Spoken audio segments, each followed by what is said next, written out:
How to view starred messages on WhatsApp. Hello guys, in today's video I'm gonna show you how to view starred messages on WhatsApp. First thing, go to WhatsApp and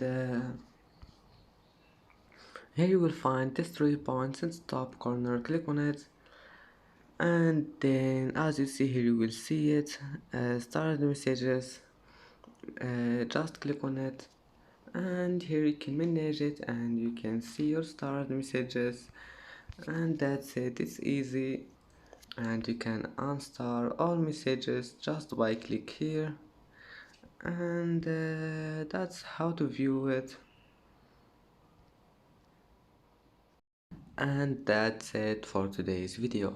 If you like this video, don't forget like and subscribe, and thank you for watching this video until the end, and see you in the next video.